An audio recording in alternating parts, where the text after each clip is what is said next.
Hey everybody, Nick here, and today I got a review for you of this little guy. This is the Tangram Vector.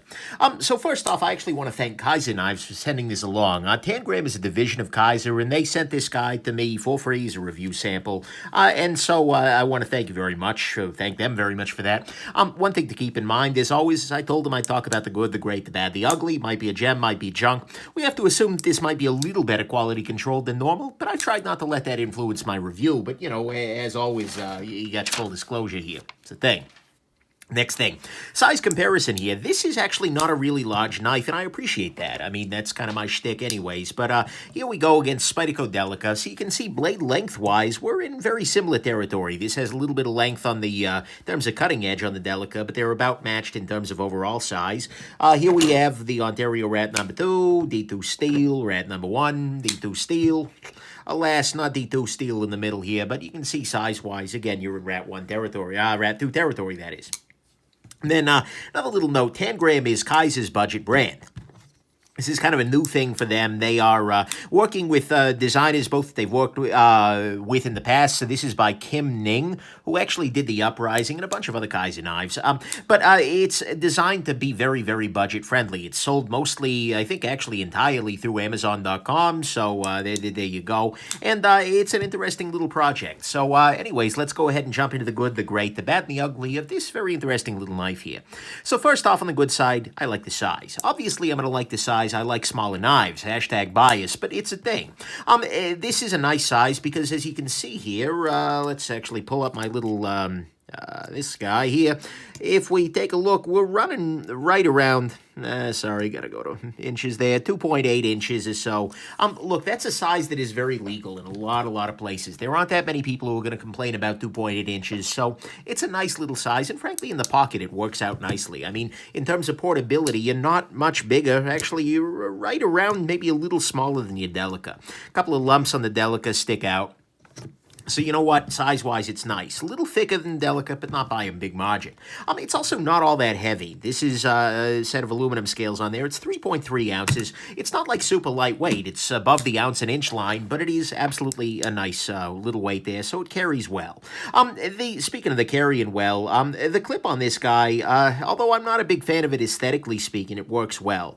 You know, it's on there. It's nice and tight. There's no major concern with the clip, so that's good. Next thing, this is using a button lock. The button lock, I believe I demonstrated in the disassembly video, which I filmed sometime back there, but you can see here there's this little button, and as I unlock the knife, you're going to see that button pops out into that little groove, and that prevents the blade from moving around.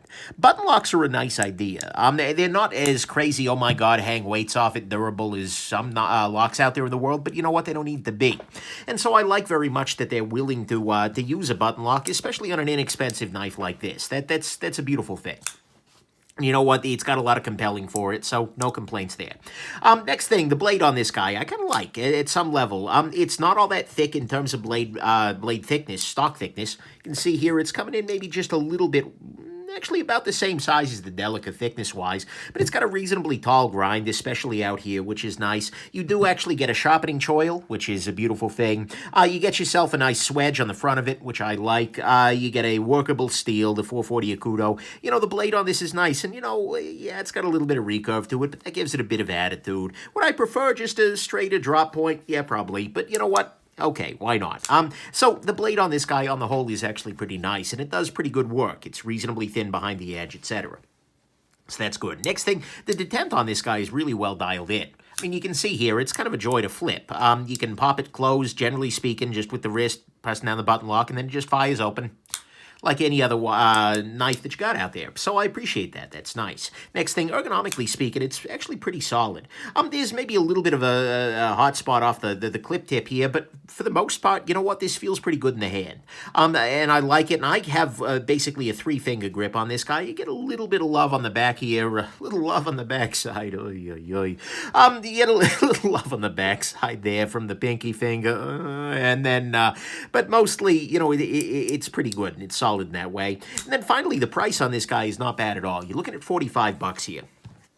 It's a little pricey than some of the other Tangram line out of Kizer, and generally they're hitting really aggressive price points. But you know what? That's solid. I got no major complaints, especially given what makes this knife great. So that's to me what's good here is that it's got a price that's pretty reasonable at $45. The ergos are pretty solid. The deployment is actually very nice. It has a nice blade to it that I found to be a very useful working tool. It's got this button lock on here, and I do love a good inexpensive button lock, or an expensive one for that matter. And I love the size very much, and it just carries very nicely as a result of all that. So to me, what is great about this knife is the sculpting. This knife is beautifully designed. Very often for budget blades, you get something like this. This is the Ontario Rat number 2, which is an absolutely wonderful knife. This is a great piece. But the thing is, it doesn't feel all that inspired. You pick this guy up, and it's a functional tool. It works great. It cuts things. No complaints there. But there's nothing really like, wow, that's kind of pretty. Whereas the Vector here, this is pretty. I like this sculpting. Fluting, I guess, is maybe the better term for it. But it's not just done, but it's done really attractively. And it makes this knife actually seem and feel a little bit pricier than it is. Yeah, it's a little pricier than the rest of the Tangram lineup, and the steel is going to remind you that this is a budget knife. But the thing is, you don't very often see beautiful design like this in really inexpensive pieces like this. This has a lot more style than most $45 knives. And so that's, to me, absolutely great. I'm a big fan of that. And so that, to me, like I said, that's the great here. Is this sculpting just looks great. On the bad side, first off, the steel. 440 Akudo, it's fine. I did some testing with it, plowing through some cardboard and whatnot. The steel guys are going to tear me apart no matter what I say about it. But look, to me, it feels like it performs someplace in that range between like OS 8 and VG10. It's fine. It's a budget steel, and that's okay. But there you go. Next thing, I'm not a big fan of the non-committal recurve on here. This is an amount of recurve that doesn't really serve the design super well, but is going to make it more difficult to sharpen this guy, for instance, on a flat bench stone or something like that. I think I would prefer had they just, pardon me, get the edge going in a straight line here and made this a more conventional drop point. Maybe it would be a little less design feeling than it is. I don't know, but yeah, not a big fan there. Next thing, this does have a fair amount of lock stick. You can hear pops loose. I kind of suspect that that'll kind of wear in over time. I've carried this probably 5 days or so over its lifetime, and maybe, as the lubrication dries up or something like that. I don't know. Not a big deal, though. And on a button lock, I don't mind it so much because it just makes it a little harder to disengage or accidentally disengage. But it's not particularly hard anyways. You can see here they got a little bit of a cavity in here. So even if you do kind of really bear down on it, you're unlikely to hit the button. So, not a big deal, but it's a little bit of a deal.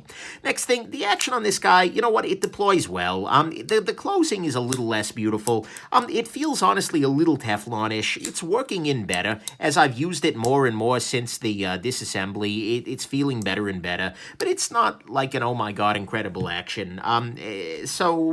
Whatever, it's not a big deal for the price here. Then finally, the clip to me, I really don't care for. It's borderline ugly. Look, functionally speaking, it's fine. It works, maybe a little tight, but considering that the rest of this knife is so beautifully designed, having just this clip on here where it just kind of feels like, we put a clip on it, doesn't do it for me. I kind of would have liked to see, this is one of the very few examples where I might have preferred to see a black-coated clip. So I think it might look a little bit better, or a clip with just a little bit of fluting. Look, I know it's a budget knife. I'm probably being unrealistic in my desires here, but a man has desires, and this clip doesn't fulfill them. Not that all my desires should be fulfilled by a clip, but still. So the clip on this guy honestly does feel pretty tacked on to me, and that's not something I'm super in love with.